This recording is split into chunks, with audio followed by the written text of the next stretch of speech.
అస్సలాముఅలైకుం, అందరికీ నమస్కారం.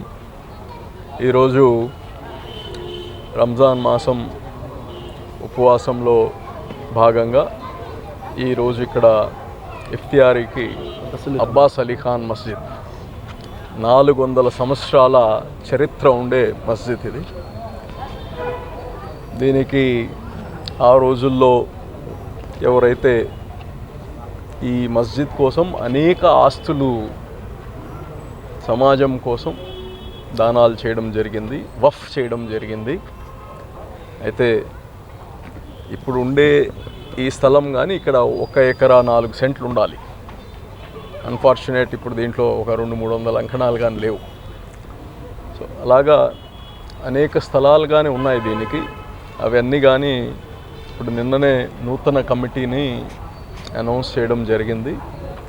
వాళ్ళందరికి కానీ ఈ యొక్క ఇన్స్టిట్యూషన్ ఆస్తుల్ని కాపాడాలి, ఈ ఆస్తులు ఎక్కడెక్కడ ఉన్నాయి ఇవన్నీ కానీ తీసి వక్ఫ్ బోర్డ్ ద్వారా ఏం కావాలో వక్ఫ్ బోర్డ్ కంప్లీట్గా దాన్ని సపోర్ట్ చేస్తుందని కానీ చెప్పడం జరిగింది.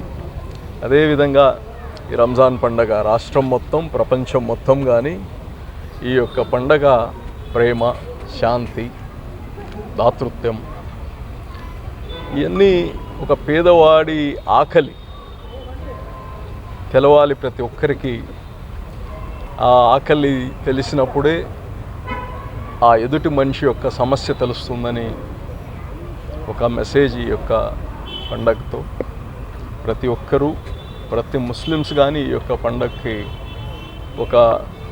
ఇది కఠోరం అని చెప్పకూడదు, ఎందుకంటే చాలా పవిత్రంగా ఈ యొక్క ఉపవాసం ఉంటారు. చిన్న బిడ్డల కాడి నుంచి ఈరోజు పెద్ద వయసు వాళ్ళ దాకా వాళ్ళందరూ ఈరోజు మసీదులో ప్రేయర్ చేశాం. ఎప్పుడు ప్రేయర్ చేసినా ఈ భూమిపైన ఎక్కడ మసీదులో ప్రేయర్ చేసినా యావత్ సృష్టి కోసం, యావత్ ప్రపంచం కోసం, ప్రతి మానవుడి కోసం, ప్రతి మతాలు కులాలకు అతీతంగా ప్రతి ఒక్కరూ బాగుండాలి, సుఖ సంతోషాలతో ఉండాలి, మనం ఉండే రాష్ట్రం బాగుండాలి, మన ప్రజలు బాగుండాలని ప్రేయర్ చేశాం. అదేవిధంగా నెల్లూరు మరియు రాష్ట్ర ప్రజలందరికీ ఈ యొక్క రంజాన్ మాసం మొత్తం అందరూ పవిత్రమైన ఈ యొక్క రంజాన్ని దాని పవిత్రతతో మీ యొక్క ఉపవాసాలు చేస్తూ ప్రజల కోసం, రాష్ట్రం కోసం, అందరి కోసం అల్లా దగ్గర ప్రార్థించాలని కోరుకుంటున్నాను. ప్రవక్త చూపించిన మార్గం వెళ్తాం. ఏదైతే అల్లా సుబ్హానా తాలా కోసం ఇచ్చిన వక్ఫ్ ఆస్తులు ఉన్నాయో ఈ ఆస్తులను అన్యాక్రాంతం కానికుండా అన్యాక్రాంతమై ఉన్న ఆస్తులను తిరిగి స్వాధీనపరుచుకొని సమాజం యొక్క ఉజ్వల భవిష్యత్తు కోసం దాన్ని యూజ్ చేయాలనే ఒక మంచి ప్రణాళికతో అజీజ్ గారు ఏదైతే కార్యక్రమాలు చేస్తున్నారో ఆ కార్యక్రమాలు ప్రతి ఒక్కరు కూడా జమాత్లకు పార్టీలకు అతీతంగా సహాయ సహకారాలు అందించాలని కోరుకుంటున్నాం. అదేవిధంగా ఈరోజు మనమందరం కూడా ఈ భూమాతకు మన తలను పెట్టి ముద్దాడి అల్లా దగ్గర దువా చేసుకుంటున్నాం.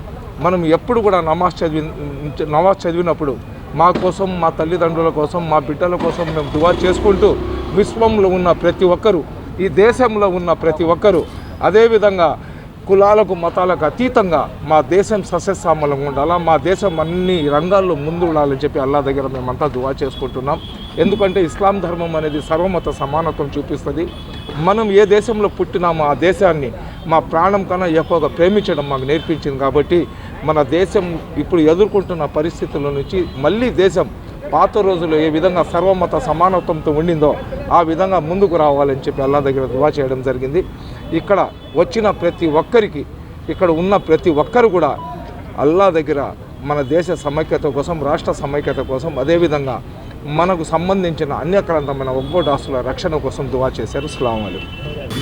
ఈరోజు మన గౌరవనీయులైన రాష్ట్ర వక్ఫ్ బోర్డ్ చైర్మన్ హాజీ అజీజ్ భాయ్ గారు కొత్త కమిటీకి కొత్త బాధ్యతలు ఇవ్వడం జరిగింది. మేము పూర్తి బాధ్యతతో మనకు అజీజ్ భాయ్ అప్పగించిన పనులన్నీ పూర్తి చేసి, అది కూడా ఈ మసీద్లో కొన్ని పెండింగ్ పనులు ఉంటే ఈ నెలలోనే, రంజాన్ నెలలోనే ఓపెన్ చేయాలని చెప్పారు.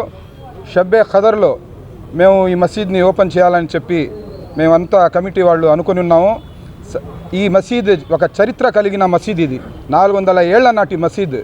దీనికి ఉన్న ఆస్తులని, ఇక్కడ ఉన్న షాప్స్లని అంతా ప్రొటెక్ట్ చేసి, దానికి ఏ సమస్యలని అన్నీ చూసి మనమంతా ఈ కమిటీ బాధ్యత తీసుకొని ముందుకు వెళ్తామని చెప్పి కోరుకుంటున్నాను.